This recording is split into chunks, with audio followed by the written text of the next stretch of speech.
Welcome back. વાત કરીએ રાજકોટની તો રાજકોટમાં આજે વકીલોની હડતાળ અને કામથી અળગારીને વિરોધ નોંધાવ્યો છે.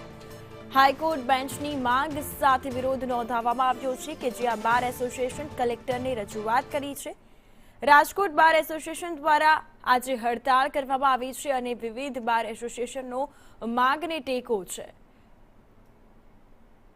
તો આ સાથે જો વાત કરવામાં આવે તો હાઈકોર્ટ બેન્ચની માંગ સાથે વિરોધ નોંધવામાં આવ્યો છે અને કામથી અળગારીને વકીલોની હડતાળ જોવા મળી છે. આપ જોઈ શકો છો કે રાજકોટમાં વકીલોએ હડતાળ કરી છે અને હાઈકોર્ટ બેન્ચની માંગ સાથે વિરોધ નોંધાવ્યો છે. બાર એસોસિએશને કલેક્ટરને રજૂઆત પણ કરી છે અને આજે હડતાળ કરવામાં આવી છે અને વિવિધ બાર એસોસિએશનનો આ માંગને ટેકો હોવાનું પણ સામે આવ્યું છે.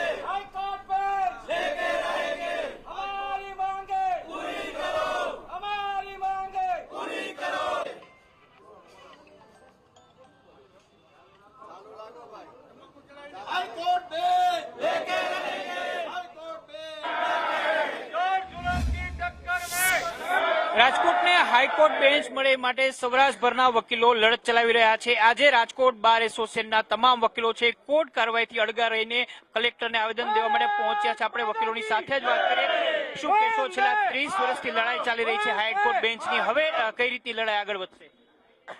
ગુજરાત હાઈકોર્ટમાં અત્યારે જે કાંઈ કેસ પેન્ડિંગ છે એમાં 60% જેવા સૌરાષ્ટ્ર અને કચ્છના કેસો પેન્ડિંગ છે. અહીંયાથી આખા સૌરાષ્ટ્રમાંથી પક્ષકારો, વકીલો અને સરકારી તંત્રમાંથી રોજે રોજ સામાન્ય જામીન અરજી હોય તો પણ પોલીસ તંત્રએ સોગંદનામા માટે જવું પડે છે. કલેક્ટર કચેરીના રેવન્યુના કેસો માટે પણ કલેક્ટર કચેરીના સ્ટાફે જવા આવવું પડે છે. પક્ષકારોએ પણ મુદતે જવા આવવું પડે છે. આમ જવા આવવામાં પણ ઘણો સમય અને ખર્ચ પણ વધી જાય છે. સરકારી તંત્રને પણ ખર્ચ વધી જાય.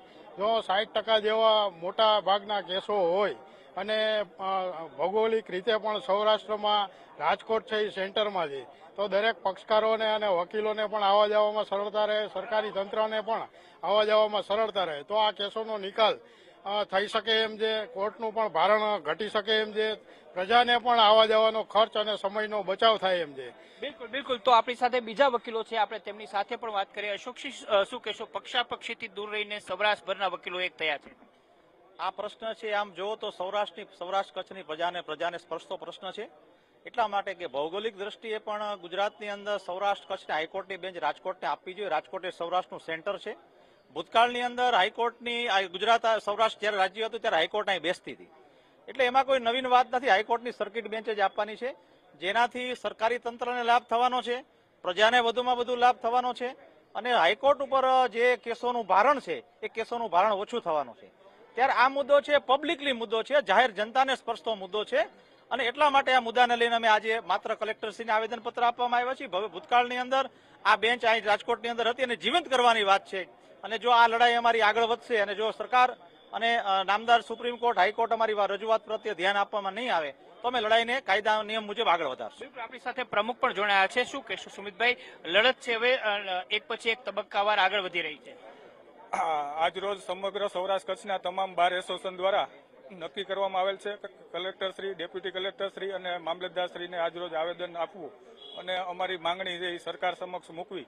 આગામી દિવસોમાં સરકાર અમારી માંગણી નહીં સ્વીકારે અને રાજકોટને હાઈકોર્ટ બેન્ચ નહીં આપે તો અમે ઉગ્ર આંદોલન કરવાના છીએ અને પ્રજાને જાગૃત કરીને છેક છેવાડાના માનવીને સાથે લઈને સરકારશ્રીમાં આગળની કાર્યવાહી કરશું. ભૌગોલિક રીતે પણ રાજકોટ છે કેન્દ્રમાં છે અને હાઈકોર્ટ બેન્ચ મળવી જોઈએ, જેથી કરીને સૌરાષ્ટ્રના લોકોને, ખાસ કરીને છેવાડાના લોકોને ફાયદો થાય. પોરબંદર છે, કચ્છ છે, આ લોકો છેક છેવાડાથી અમદાવાદ સુધી હાલ જઈ રહ્યા છે, પરંતુ અમદાવાદ જવામાં તેમને ખૂબ જ ખર્ચો અને એનું ભારણ વધી જાય છે. તેથી રાજકોટ છે એ સૌરાષ્ટ્ર કચ્છનું સેન્ટર બનતું હોય, જેથી સૌરાષ્ટ્ર કચ્છની બેન્ચ રાજકોટને મળવી જોઈએ. બિલકુલ. આપણી સાથે પૂર્વ પ્રમુખ પણ છે. શું કહેશો તમે, લડાઈ શરૂ કરવામાં આવી હતી, હવે એક પછી એક તબક્કા આગળ વધી રહ્યા છે?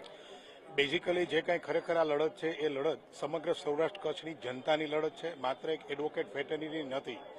બેઝિકલી જો સૌરાષ્ટ્ર કચ્છની હાઈકોર્ટ બેન્ચ રાજકોટને આપવામાં આવે તો એમાંથી સરકારનો પણ નાણાંનો બચાવ થાય એમ છે અને દરેક નાગરિકનો જે બંધારણીય અધિકાર છે કે એમને ઘર આંગણે સસ્તો, સરળ અને ઝડપી ન્યાય ઘર આંગણે મળે એવા હેતુથી જ આજનો આ કાર્યક્રમ રાખેલ છે. આપણી સાથે મહિલા વકીલો પણ છે. બેન, શું કહેશો? મહિલાઓને લગતા ઘણા બધા કેસ છે, હાઈકોર્ટ સુધી જતા હોય છે, બહેનો હેરાન થતી હોય છે.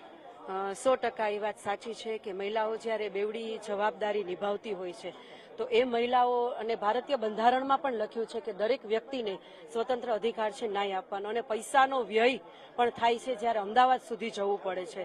તો માત્ર એક મહિલાઓ નહીં પરંતુ ખેડૂતો, વિદ્યાર્થીઓ, વેપારીઓ, તમામ વર્ગને આ હાઈકોર્ટ બેન્ચ જો રાજકોટને મળે તો ખૂબ ફાયદો છે. સમયનો અને પૈસાનો વ્યય બચે છે, અને સામે સરકારનો સમય પણ બચશે, અને એની સાથે વિવિધ સંસ્થાઓ પણ જોડાય એ ખૂબ જરૂરી છે. બિલકુલ. તો રાજકોટને હાઈકોર્ટની બેન્ચ એટલે કે સર્કિટ બેન્ચ આપવાની વાત છે. સૌરાષ્ટ્રભરના બાર એસોસિએશન સાથે રાજકોટ સહિત સૌરાષ્ટ્રભરની જે જનતા છે એમની માંગ પણ હવે બુલંદ બની રહી છે. કલેક્ટરને આવેદનપત્ર આપવામાં આવેલું છે અને આગામી તબક્કે શિક્ષણ જે કાયદા મંત્રી છે તેમને રજૂઆત કરવા સહિતની બાબતો છે એ વળી લેવામાં આવશે. કેમેરામેન માધવ ભટ્ટ સાથે મયુર સોની, સંદેશ ન્યૂઝ, રાજકોટ.